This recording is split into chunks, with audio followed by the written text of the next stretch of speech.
News 7 Tamil, பொறுப்பும் பொது நலமும்.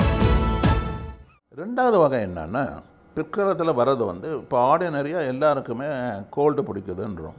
தொண்டையில் வலி, ஃபீவர், குழந்த ஸ்கூல்லேருந்து வரும். தொண்டை மிழுங்கினா வலிக்கிறது, எதுவும் ஒன்றும் சாப்பிட முடியல, மிழுங்கினா வலிக்கிறது, உடம்பெல்லாம் வலிக்கிறது, ஃபீவராக இருக்குதுன்னு சொல்லி குழந்த வரும். கிராமத்தில்னா என்ன பண்ணுவாங்க, சுண்ணாம்பு அடித்து இங்கே போட்டுருவாங்க. சுடு தண்ணி வச்சு இஞ்சியோ கசப்பாக எதுவும் கொடுத்துருவாங்க. ஒரு 2-3 நேரம் கழித்து ஜாயிண்ட்டில் வலி வரும். ஜாயிண்ட்டில் வலி வருது, வயதான காலத்தில் ஜாயிண்ட்டில் வருது வேறு. அதே 6 வயது சிறுமியோ 6 வயது ஒரு பையனோ எனக்கு அம்மா இந்த முட்டி புண்ணில் முட்டி வீங்கி இருக்கு பாருன்னு சொன்னான்னா உடனே டாக்டரை நட்டு. அதுதான் ருமேட்டிக் ஹார்ட் டிசீஸ்ன்னு சொல்கிறோம். கீழ்வாயுனால் வரக்கூடிய இதய தாக்கம் இப்போ ரொம்ப குறைஞ்சின்னு வருது இந்தியாவில். காரணம், பர் கேபிட்டா இன்கம் கொஞ்சம் பெட்டராக இருக்குது. வாழ்க்கையினுடைய தரம் நல்லா உயர்ந்துன்னு வருது. சத்துள்ள உணவை சாப்பிட முடியுது. இப்போது குழந்தைகளுக்கு அந்த அளவு பொருளாதாரம் இல்லாத நிலையில் உள்ள குடும்பத்திலிருந்து வரும் குழந்தைகளுக்கு அரசாங்கமே உணவு கொடுத்துருது. அது சத்துள்ள உணவு தான் கொடுக்குறாங்க. அதை அப்படி இருக்கும் பொழுது, அந்த சத்துள்ள உணவு இருக்கும் பொழுது அந்த எதிர்ப்பு சக்தி வருது. இது எதனால் வருதுன்னா, ஒரு கிருமியினால் தான் வருது. ஸ்ட்ரெப்டோகாக்கஸ் என்ற கிருமி கண்ணுக்கு தெரியாத, அதான் லென்ஸ் வச்சு பார்த்தா தான் தெரியும். அது இங்கே தொண்டையில் தாக்குது. அது முழுங்கும் போது மணலில் முழுங்குற மாதிரி இருக்கும், வலிக்கும், ஃபீவர் இருக்கும். உடனே டாக்டர் ஆக்ஷன் போய் அவர் பார்த்தாருன்னா அதில் ஒரு பேட்ச் மாதிரி இருக்கும். உடனே மருந்து கொடுத்தாலும் அதோட சரி. தள்ளி போகுதுன்னு வச்சுங்க. அதுவும் இந்த நிலையில், பொருளாதாரத்தில் ரொம்ப நிலையில் ஊட்டச்சத்து அவ்வளோ இல்லாத குழந்தைங்களை அது ரொம்ப பாதிக்கும். ஒரு ஈரமான சரௌண்டிங், ஒரு ரூமில் 10 பேர் படுத்துன்னு இருக்காங்கன்னா அது பரவறதுக்கு சான்ஸ் இருக்குது. இது மாதிரி வர்றது அந்த த்ரோட்டு இது இன்ஃபெக்ஷன் நீங்கள் மருந்து கொடுத்தோ கொடுக்காமலேயும் சரியாயிடும். ஆனால் 2 வாரம் 3 வாரம் கடிச்சு ஜாயிண்ட்டில் பெயின். அதில் சில விழுக்காடுங்களுக்கு மூச்சு வாங்க ஆரம்பிக்கும். என்னன்னு பார்த்தா இதயம் பிரிஞ்சிருக்கும். இது இந்த கிருமி, இந்த பாக்டீரியா அதுவே இதை தாக்குறதில்லை. இந்த பாக்டீரியாவிலேருந்து வெளிப்படும் சில நச்சுப்பொருள் ஒரு மனிதனுடைய இதயத்துக்கு எதிரான ஒரு சக்தியை உண்டு பண்ணுது. அதனால் இதயம் பாதிக்கப்படுது, இதய தசை பாதிக்கப்படுது, இதயத்தை சுற்றி இருக்கிற ஒரு சுவர் பாதிக்கப்படுகிறது, இதயத்தின் உள்ளே இருக்கிற வால்வுகள் பாதிக்கப்படுகிறது. சாதாரணமாக இதயத்தில் ஒரு திசையில் தான் இரத்த ஓட்டம் இருக்கும். வலது மேல் அறையிலிருந்து கீழ் தெரியும், மகாத்தமனி உள்ளே போயிட்டு இடது பக்கம் இடது கீழ் அறைக்கு அந்த பெரிய இரத்த குழாயாக உடலுக்கு பல பாகங்களுக்கு போகும். இதுதான் சர்க்குலேஷன். ஒரு அறையிலேருந்து ஒரு அறைக்கு வந்தாலும், ஒரு அறையிலேருந்து ஒரு இரத்த குழாயின் மூலமாக ரத்தம் போன உடனே அது திரும்பி வராது, அதில் வால்வு முடிக்கும். இப்போ இது மாதிரி ஆஃப் பண்ணுற குழந்தைங்களுக்கு வால்வு பழுதடைதனால வந்த நிலையிலேருந்து திரும்பி அந்த அறைக்கு போகும். அதை நாங்கள் லீக்குன்னு சொல்கிறோம், கசிவு. நாள் ஆக ஆக அதை மூச்சு வாங்கி குழந்தை அந்த இதயத்தை சார்ந்திருக்கிற சுவர்லேயே நீர் கோத்து ஒரு எமர்ஜென்சியாகவும் வரலாம். இதை ருமேட்டிக் ஃபீவர்னும் ருமேட்டிக் ஹார்ட் டிசீஸ்ன்னு சொல்கிறோம். நான் படிக்கும் காலத்தில் ஒரு அட்மிஷன் டேயில் எங்கள் ஜெனரல் ஹாஸ்பிட்டலில் நம்ம மெட்ராஸ் மெடிக்கல் காலேஜில் நான் படிக்கும் பொழுது அந்த அட்மிஷனில் ஒரு நாளைக்கு 2 குழந்தை 3 குழந்தையாவது சேரும். இந்த மாதிரியான பாதிப்பில் சேரும். இப்போ பார்க்கறது ரொம்ப அரிதாக இருக்குது. ஒன்றுமே தெரியாத சில நேரத்தில் கல்யாணமாகி குழந்தை பிறக்கிற சமயத்தில் தான் எங்களுக்கு டாக்டருங்க கூப்பிட்டு மகப்பேறு அந்த டாக்டருங்க எங்களை கூப்பிட்டு காட்டுவாங்க. இந்த மாதிரி இருக்குது, அந்த பொண்ணு ஒன்றுமே ஃபேமிலிலேயும் யாருமே ஒன்றுமே தெரியாதுன்றாங்க. அது ஏன் அங்கே வருதுன்னா, ப்ரெக்னென்சி அப்போ உங்களுக்கு அந்த அம்மாவை தன்னை பார்த்துக்கொள்வதை விட குழந்தையும் பார்த்துக்கணும். அதுக்கும் உணவு சத்து வேணும், எல்லாம் சத்தும் வேணும். அப்போது ஆட்டு மேலே இருக்கிற பலு ஜாஸ்தி, ரத்தத்தின் அளவு ஜாஸ்தி. அப்போது இது வெளிப்படுது. அப்போ நாங்கள் போய் பார்க்கும்போது எனக்கு ஒரு 10 வருஷத்துக்கு முன்ன ஒரு லேடியை கொண்டு சேர்த்தாங்க. ப்ரெக்னென்ட் உமன், ஃபுல் டேர்ம் ப்ரெக்னெண்ட்டாக இருக்காங்க. அவங்க மூச்சை விட முடியல அவங்களால. அவங்க சொன்னால் நல்லா தான் இருந்தாங்க, சடனாக தான் இது மாதிரி ஆயிடுச்சுன்னு சொல்கிறாங்க. பார்த்தா 4 சென்டிமீட்டர் இருக்க வேண்டிய ஒரு வால்வனுடைய துவாரத்தின் அளவு 5 மில்லிமீட்டர் தான். அது என்ன பண்ணுறது? இந்த பக்கம் மூச்சு வாங்கிட்டு இருக்குது, இந்த பக்கம் நிறமாத கர்ப்பிணி. சில நேரத்தில் அதை வந்து அறுவை இல்லாத சிகிச்சை முறையில் ஒரு நுண்ணிய குழாய் மாதிரி ஒன்று எடுத்து இந்த பக்கம் திறந்து அந்த அறைக்கு அதை பங்க்சர் பண்ணி அங்கே போய் அந்த வேல்வை பெலூன் மூலமாக ஓப்பன் ஆக்கியிருக்கோம். அது ஓப்பன் ஆன உடனே பார்க்கணும், அந்த மாதிரி மூச்சு நல்லா ஆகிடும், நார்மல் ப்ரெக்னன்சி டெலிவரி நல்லா பண்ணிவிடுவாங்க, போகும்போது குழந்தையோட போவாங்க.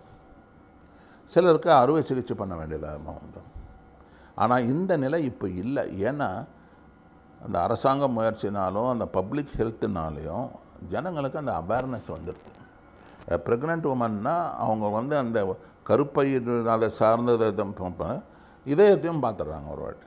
இப்போ நான் சொன்னது வந்து பிறவியிலே வந்தது ஒன்று. 2வது நடு வயதில் வருது, அதாவது சிறு வயதிலிருந்து ஒரு 20 வயதுக்குள்ளே வர்றது. இந்த 3வது தான் நான் சொல்ல போகிறது இன்று நம்மளிடையே மலிந்து கிடக்கிற வியாதி. ஒன்று ஹை பிளட் ப்ரெஷர். பிளட் ப்ரெஷர்னால் ரத்த அழுத்தம், ரத்த அழுத்தத்தினால் வரக்கூடிய பிரெயினில் இருக்க இரத்த கசிவு, பக்கவாதம். 2வது அந்த இதய நாளங்கள் அஃபெக்ட் பண்ணுறதுனால மாரடைப்பு நோய்.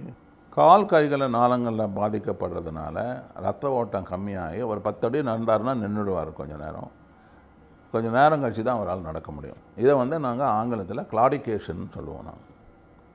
ஸோ இதை மாதிரி அந்த ரத்த நாளங்களில் அதிகமாக காணப்படுறது ஏன்? நம்ம நாட்டில் தான் இருக்கா, இல்லை மேலை நாடுகளுக்கு இருக்கா?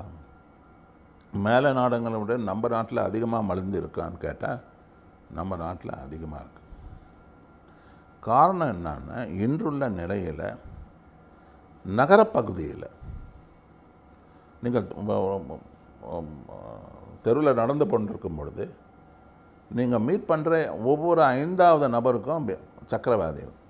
20 விழுக்காடு மக்களுக்கு வந்து சக்கரவியாதி இருக்குது. அது வந்து கணிப்பு சொல்லி நான் எங்களுடைய பல்கலைக்கழகத்தில் ஆராய்ச்சியிலேயே 19லேருந்து 20 விழுக்காடு மக்களுக்கு ஏற்கனவே சக்கரவியாதி வந்துருக்கு. அது இல்லாமல் இன்னொரு 2-3 வருஷத்தில் அவங்களுக்கு சக்கரவியாதி வரும் அப்படின்ற ஸ்டேஜ் நான் ப்ரீ டயபெட்டிக்குன்னு. தென் இந்த மக்களுக்குன்னா நாங்கள் வந்து அவங்களுக்கு ப்ராப்ளம் இருக்கோ இல்லையோ எல்லாருக்கும் பிளட் ப்ரெஷர் எடுத்தோம். 8000 பேருக்கு. அது கிராமத்துலேயும் எடுத்தோம், நகர்ப்புறத்திலையும் எடுத்துக்கோம், நகரத்தை சார்ந்த கிராமப்புறத்துக்கும் எடுத்தோம். அதில் 30 விழுக்காடு மக்களுக்கு ரத்த அழுத்தம் ஜாஸ்தியாக இருக்குது. இப்போ பாருங்கள், 20 விழுக்காடு டயபெட்டிஸ் இருக்குது, 30 விழுக்காடு மக்களுக்கு அதிகமான ரத்த அழுத்தம் இருக்குது. 3வது என்னாச்சு இருந்தால் இந்த ரத்த நாள அடைப்புகளுக்கு காரணமே கொழுப்பு வந்து படிவங்களாக படிவது. அது ரத்த குழாயின நாளடைவில் அதை அடைச்சிடுது. அதான் அந்த கொழுப்பு சத்து எத்தனை இருக்குது, அதிலே வேறு வகையான இருக்குது. நல்ல கொழுப்பு சத்து, கெட்ட கொழுப்பு, அதை நம்ம டீட்டெயிலாக போக வேண்டாம். அப்படி இருக்கவங்களுக்கு ஏதாவது ஒரு வகையில் கொழுப்பு சத்து அப்நார்மலாக இருக்கான்னு பார்த்தா 70 விழுக்காடு மக்களுக்கு கொழுப்பு சத்து ப்ராப்ளம் இருக்குது. இதை தவிர ஒவ்வொருவரையும் நாங்கள் அவங்கக்கிட்ட நாங்கள் பேசும்போது தனி அறையில் தான் பேசணும். ஏன்னா அப்போ தான் அவங்க ஒரு மன அழுத்தம் இல்லாமல், ஒரு கூச்சம் இல்லாமல் பேசுவாங்கன்னு. அப்படி பேசும்போது 30 விழுக்காடு மக்களுக்கு பதட்டம், மன அமைதியின்மை, 30 விழுக்காடு மட்டும் மன அழுத்தம், ஒரு 20 விழுக்காடு மக்களுக்கு ஏதோ ஒரு சோகம் அந்த ஃபேமிலியில் நடந்து அதில் மீள முடியாமல் இருக்கும். அதையே நினச்சி வருத்தப்படுறது அப்பப்போ, இது மாதிரி ஆகிடுதுன்னு சொல்லி அந்த இருக்குது. 4வது சொல்லணுன்னா, எந்த அளவுக்கு நடைப்பயிற்சி இருக்குது, கிராமத்தில் எப்படி இருக்குது, நகர்ப்புறத்தில் இருக்குது, நகர சார்ந்த கிராமப்புறத்தில் எப்படி இருக்குதுன்னு பார்த்தா லீஸ்ட்டு நகர்ப்புறம் நடையே இல்லை. 2த்துக்கு நடுவில் இது நகரத்தை சார்ந்த பகுதி. கிராமத்தில் நல்லா இருக்குது. அங்கேயும் ஒரு 15% நடக்கிறதே இல்லை. இந்த தாக்கம் அங்கேயும் இருக்குது ஸ்லோவாக. ஆனால் இந்த அளவுக்கு இல்லை, அங்கே நடக்கிறாங்க. அங்கே எங்கன்னா 12 விழுக்காடு மக்களுக்கு சக்கரவாதி இருக்குது எங்கள் கிராமத்தில். அது 10 வருஷத்துக்கு என்ன இருந்ததுன்னா 7 விழுக்காடு இருந்தது. இன்று உலகமயமாயிடுச்சு, உலகம் சின்னதாகிடுச்சு. ஸோ நடைப்பயிற்சி ஏன் வேணும்னு சொல்கிறோன்னா நைட்ரிக் ஆக்சைடு கம்மியாக இருக்கும்போது ரத்த நாளங்கள் சுருங்கும். ரத்த நாளங்கள் சுருங்கும்போது உங்களுக்கு இது போகிறதில்ல, ரத்த ஓட்டம் சரியாக போகிறதில்ல. அதில் படிவங்களாக படிகிறதுக்கு சான்ஸ் இருக்குது, சுகர் வரத்துக்கு சான்ஸ் இருக்குது, எல்லாமே இருக்குது. நடக்க நடக்க உங்களுடைய இன்சுலின் சுரப்பி அதிகமாக சுரக்கும்.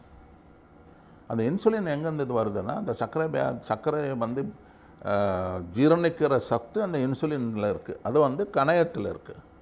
கணையத்தில் இருக்கிற பீட்டா செல்ஸ் தான் அதை சுரக்குது. நீங்கள் நடக்கிறது, உடற்பயிற்சி, யோகாசனம் பண்ணும்போது கணையத்திலிருந்து வெளிவர இன்சுலின் பிரமாதமாக இருக்குது. ஃபாஸ்டிங்லேயும் நல்லா இருக்குது, ஆஃப்டர் ஃபுட்டுலேயும் அது சுரக்குது.